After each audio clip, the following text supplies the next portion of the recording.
Hi everybody, welcome back to my basement. What's going on? What is popping?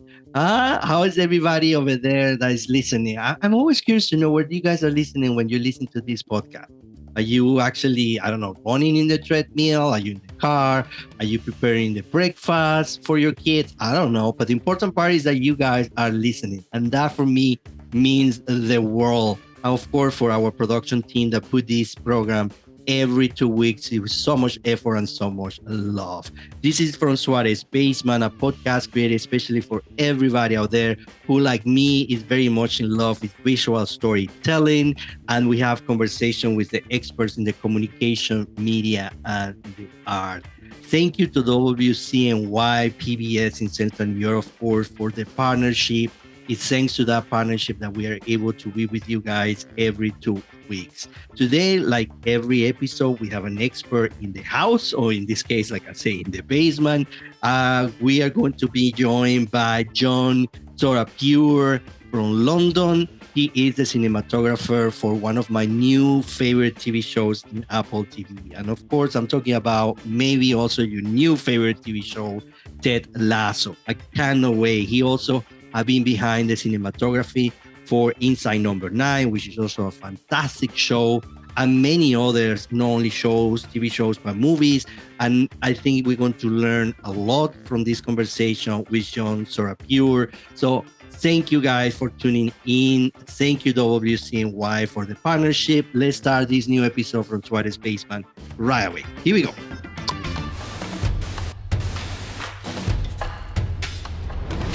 John, I want to welcome you to my basement. It's such a pleasure to have you with us today. Thank you so much for taking the time. Thank you, Francisco. Nice to see you. Yeah, nice to see you too. So you're in London. We are here. It's amazing how technology can allow us now to do these things. And it's fantastic. I will not be able to have the possibility to meet you and have this conversation if it's not because all this new technology that we're using. Yeah, it's made the world a smaller place, hasn't it? Yeah, it's making it. Yeah, that's the cool part, actually. I started this podcast from the basement of my house when, of course, pandemic hit, as a way to keep myself creatively busy, but also to keep my students engaged, right, in this universe of visual storytelling. And having you is such a pleasure because your work is such an amazing part of this visual storytelling universe. Tell me a little bit about your childhood, in the sense that I always like to start with this question because I do think a lot of my students never see themselves reflected in people that have getting into the industry. And it's like, well, you know, he's there, I'm here, I'm in the low level, he's in the high level. However, we all start from a point of, you know, for a first place. What was that first place? When did you realize in some point in your childhood, in your teenage years, it's like, oh my God, this is what I want to do? I think I was pretty young, actually, and I wasn't super academic. I sort of had dyslexia, and I think a lot of people who end up working in the visual arts tend to have that sort of, you know, psychological makeup slightly. But I was a little bit geeky. I love technology. I remember, you know, my parents getting a hi-fi system, and then my dad got a stills camera, and that was it. I just needed to know how that worked, and also just sort of started documenting and recording stuff with the stills camera. Then I got myself a little Super 8 camera. And I started making my own little kind of action movies, blowing stuff up. And I think, you know, I always wanted, and I knew I wanted to work in this sort of medium. But at the time, it was so hard to figure out how you got there. You know, it was like there were only like 4 TV stations in the UK, and it was like a moonshot trying to figure out how do you get yourself there. And I suppose I've been incredibly lucky in my career because as an industry, it's exploded and become, you know, a huge kind of industry with many more opportunities. I mean, it used to be like a closed shop here with the unions, and you had to know somebody, your parents had to work in the industry or something. So it was pretty tough to break in. And I think it's probably as hard then as it is now, and I know it's hard for everybody, especially students who are studying it, to kind of see how they may find their way in. And I don't think there is any one way. It's just sort of being fairly dogmatic and just persistent. John, what is your love for cinematographer? Tell me a little bit about your own personal connection with cinematography. Like what excites you about the job that you do? Well, I think, I mean, I suppose when I step back from it all, I just think it's an amazing kind of process and endeavor that's so kind of such a big team effort, and you're all there to make something that has then goes on and has a life of its own. I mean, it's artistic, but it's also very logistical and practical. And I guess I love the dynamics of the team. How what we can achieve together in one day is kind of remarkable. From a personal point of view, I love the planning, trying to think about how we might shoot a scene, how we would light it. Just, I think probably gaffers get fed up with me because I really love all the different lamps. I know what they all are. And, sometimes, I'll say I want, this lamp rigged here like this. And it's sort of, but that's kind of part, for me, that's part of the process. I often do lighting plots for all of the sets and for all the locations, so that when we get there on the recce, the gaffer gets this. This is where that crane is for that lamp. Mm-hmm. And so it's a kind of like a game of chess, really. It really keeps your mind working, and then within that, you also have to be incredibly flexible and reactive, because director might say, "Oh, God, maybe we need to flip the whole scene round. It doesn't work blocking it this way." And then suddenly all the lamps are in the wrong place, and you have to adapt. And so it's and again, I go back to the team thing. That collectively, that's kind of what everyone has to do. You need that kind of flexibility as well. And right. And John, I have a question for you. We talk about cinematography. I'm very curious also to talk about camera operation. And but if you could define in your own words, almost like a dictionary type of definition, what is a cinematography? What is the job of a cinematography? How you will define it? I think that the role of a cinematographer is really to try and realize the director's ideas and visions, and then more broadly the scripts. You're trying to bring an emotional interpretation of what the script is through the visual medium, through the camera and camera placement, but also for me, especially through the lighting. I mean, the bit about cinematography that I really love and that I feel is probably mainly the domain of the cinematographer is the lighting. A lot of the camera placement and angles is negotiated with the director, and that's very much how I like to work with the director, is that they're kind of trying to get the blocking and the pacing and everything of what we're shooting. They tend to have less involvement in the lighting. Now, that's not a dictionary definition. I'm sorry, it's very long-winded, but I hope that sort of gives you some idea of where I'm. Could you say that your work as a cinematographer is to be able? I think it is very important to establish this. The director has a vision, which is put together through, I guess, storyboards or concepts. And the cinematographer work is to take that information and transcribe that information into what is in front of the lens. That could be a good way to put it. Yeah, definitely. I mean, I think it is the kind of marrying the aesthetic with the technical as well. I don't think the director needs to know the director doesn't need to know about f-stops or depth of field. I mean, a lot of directors will, because they're very visually literate. But if there's a director who's more interested in performance and the acting part, then I think, the cinematographer needs to adapt to the director and find that sort of shorthand with them that works. I mean, I think the other interesting thing about cinematography is that it's at the very sharp end of the process. A lot of the other decisions have been made in pre-production. So the designer, the costume, the makeup, all of this is conversations that have happened before you've got the cast there and the first AD is saying action. That's where it's at the pointy end of it, where we're having to react to what's happening in front of the camera. Things that you hadn't anticipated and changes. So I think that's why the sort of relationship between cinematographer and director is slightly different to the other heads of department. And that brings me to my next question, in the sense that what is our relationship? Because not only is it very interesting in cinematography for television, you've been working in both. You work for cinematography and camera operation for movies, and then you have been working, of course, we're going to talk about Ted Lasso, which I know is my favorite show, and I think it's a favorite show of a lot of the audience for the podcast.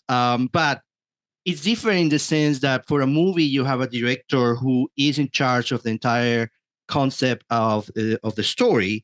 When for television, you tend to change directors, right? You have a director that come and maybe direct episode 1 and 2, and then you have a different director. How that relationship work with directors on television versus the relationship with directors when you're doing a movie? Wow, I think there's a lot of things there. That first thing, sort of culturally, there's a slight difference between the UK and US in terms of how the responsibility that a director will have. So here, sometimes you'll have a director direct a whole series, and they will have complete kind of creative control in the edit suite and everything.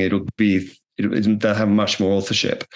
I hadn't really worked very much on American shows where you have a more a showrunner approach until Ted Lasso. So it was really interesting to sort of see how that worked. I think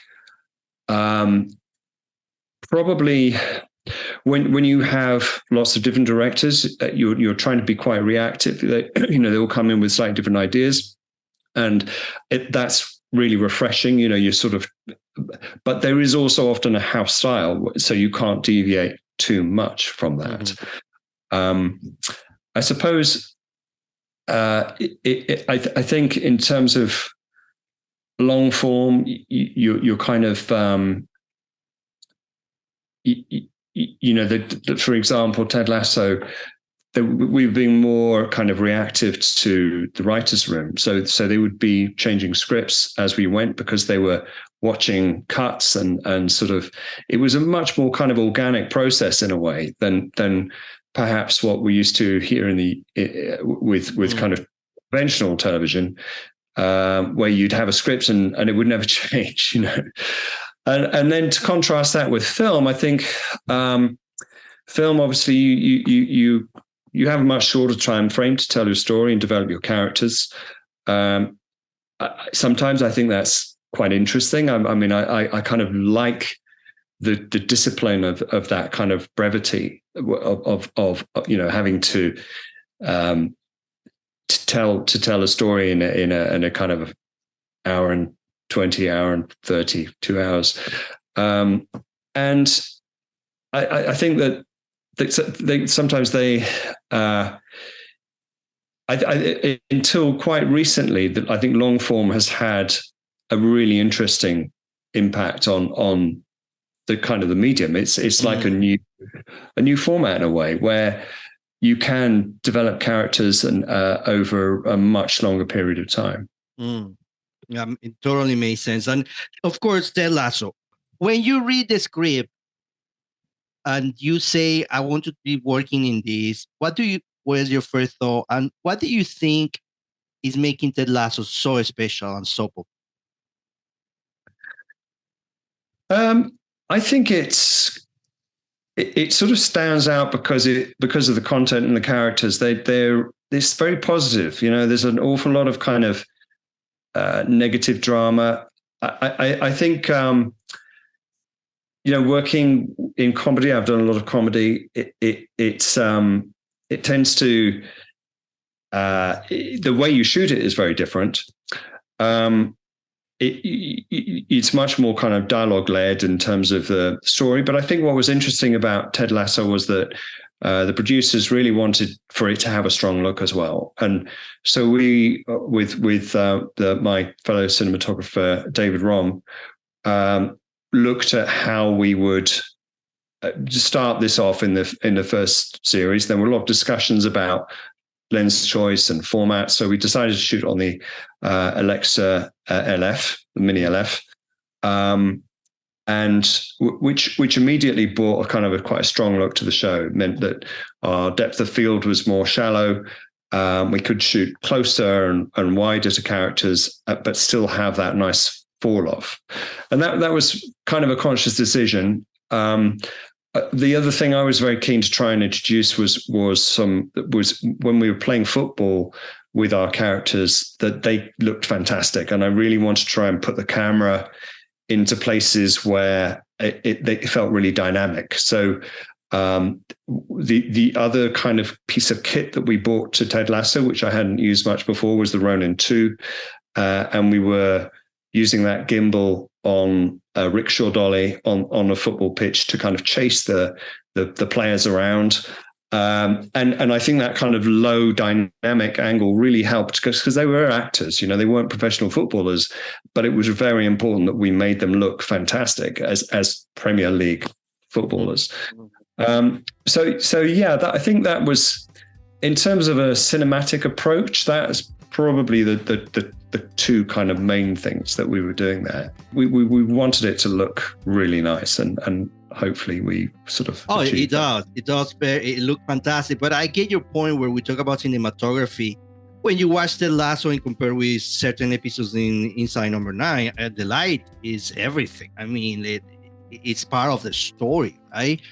So I think as a cinematographer, I think a lot of students who are listening, or a lot of listeners, will think, well, cinematography is that guy who is going to compose something very beautiful, very, very, it's well, not necessarily is about aesthetic. It's about, well, it is about aesthetic, but we tend to confuse the idea that a cinematographer is somebody that is going to produce this very artistic, beautiful shot when independent of what the show is. Right. So you cannot compare Ted Lasso with Inside Number 9 because they're totally different things. Mm-hmm. And that's what's such fun about cinematography, I think. You got this toolbox of different styles and genres and cameras and lights and you really, it's infinite possibilities, and no one cinematographer is going to do it the same way. That's where the kind of artistic bit comes in, I think. Yeah, of course. Tell me a little bit of your process. I'm very curious to know, for example, not only with Ted Lasso, but other shows, including movies, of course. You have the posters of Paddington behind you, which is a fantastic movie that you were involved. How is your process as cinematographer? When did you start getting involved in the process? Right from the beginning, you read the script, get you familiar with the scenes, or you just come when everything is more or less kind of set up? How that work? How is your step by step until you are in front of the camera? Well, it does depend a lot on the budget. Normally, the more prep we have, the better, the more involved we are. But typically, I say on a sort of a slightly lower budget UK television series, I would probably come in maybe a week or two before tech recce's, which is where we all go out to the locations. So the director will already have had some recce's with the location manager, and we'll have already cast it, and so a lot of that work is already done. And probably very few conversations with the director about how it's going to look. And that is a little bit, sort of off to a flying start on those kind of productions. When you get to sort of a slightly bigger budget where we're, cinematographer is brought on a little earlier, then I will sit down with the director and we'll look at references. We'll talk about movies that we like. We'll maybe look at specific scenes. I like to involve the director in camera testing, where we might, decide what camera package we're going to use and what lenses. Just before Christmas, I did a film with Guillermo Morales, who's one of the Inside Number 9 directors, and we decided together that we would shoot anamorphic, and we decided together what our show LUT was going to be. So I think it's great to have those conversations early with the director, and to it always, the more prep you can do, the better the shoot's going to go. Visual storytelling is one of the most difficult things to accomplish. You need to have so many components. Being in the process of this make-believe, I always say to my students, you should learn this phrase: you are in the business of make-believe, of make us believe whatever is in front of that screen is real. And if any of those components fail, you take me out of that belief, and then we lose the interest in the show or in the movie. So cinematography for me is one of the most important aspects of that make-believe. Right? Like you say, the light is important. This is going to look airy, or it's going to look more like a moonlight that is coming from the window. How we can manipulate the light and the concepts in order to create a sense of reality, and that for me is fascinating. This is really it's an art, and you definitely accomplish that. Thank you. No, you're welcome. So just to close and to say goodbye, what else do you think the future storytellers should know that is important when they go into this industry and they maybe want to pursue the career of becoming a cinematographer? I think I touched on it earlier about just being open to all of the possibilities. When you're starting out, I think also there are no rules about visually. There are rules, but they're there to be broken. You can evolve your own style, and so many. There are so many brilliant young cinematographers coming out now who just kind of. I don't know. I look at their work and I think, how did they get to be so good? It's taken me years to kind of figure stuff out that they're doing. Kind of within the confines of the industry and the necessity to kind of earn a living, if you could try and maintain some of your creative spark, the thing that gets you excited, and sort of remain true to that. That's probably my advice, and I think that's the thing you kind of have to navigate through your career a bit. Is then it's choosing projects that interest you and excite you, and being brave and experiment. I do appreciate that, and again, John, thank you so much for taking the time. I know how busy you are, but it's all about the power of educating and being able to inform our audience that we do these, podcasts is to really have this type of conversation. So we appreciate very much your time. Just have two questions before we go, taking the opportunity here. One is, it seems to me that the path between cinematographer and becoming a director seems quite close together, right? It makes sense. Well, I know how to operate a camera. I'm very good sense of how to frame a beautiful shot. Is that something that normally happens, that a cinematographer suddenly become a director, or is not normally the case? I think it's slightly less common. Often, funnily enough, I know quite a few editors who've become directors, and that's it's a great place to learn the craft of directing is in the edit suite. I suppose what I'm doing is quite specifically second unit, and a lot of second unit directors are action, stunt coordinators. That's a kind of traditional route into second unit directing. I think because I've done a lot of visual effects work on movies like Paddington and Little Mermaid, that is another kind of route in. So I've come in on quite a technical directing role there for those films. So yeah, I mean, I think I don't know a lot of DPs who direct. To be honest, that's probably just me. I maybe that because they don't really want to. It's already such an interesting sort of form of self-expression that it perhaps there's not too many people want to do it.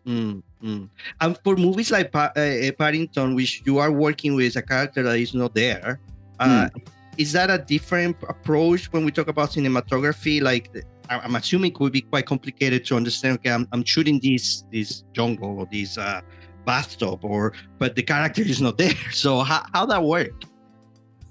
Well, you have references there with you. So there's a thing called a stuffy, which is kind of exactly the same size as Paddington, and it looks like him, and it has fur on it. So you'll kind of shoot a pass with a puppeteer, where you know what the camera's going to do within the sequence.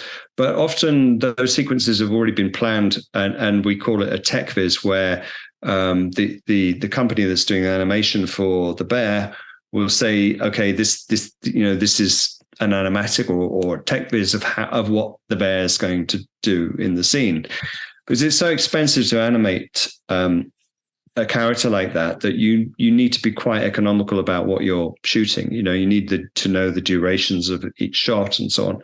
So and then you would shoot a pass without anything there, where the camera would just repeat the same movement, and then they'll kind of animate the bear within that space.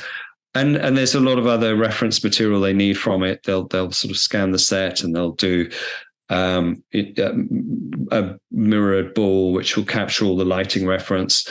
It can be quite laborious. One single shot is probably components, has maybe 6 or 7 different passes and components for it. Wow. And then you sometimes get into motion control, where you're repeating a shot.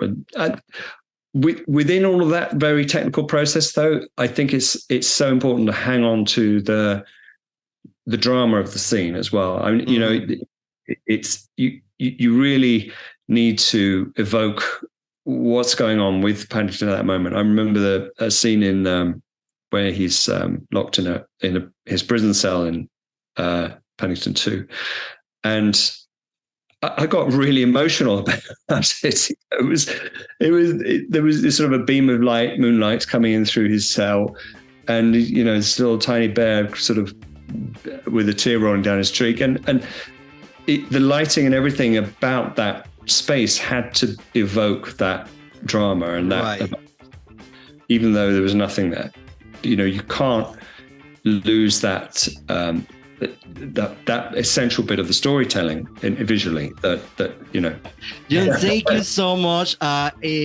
Anytime you come to New York, please. This is your house, your home. Mi casa es su casa, and yeah, thank you for the time. It was a lovely conversation. Thank you, Francisco. Well, likewise, come to London one day.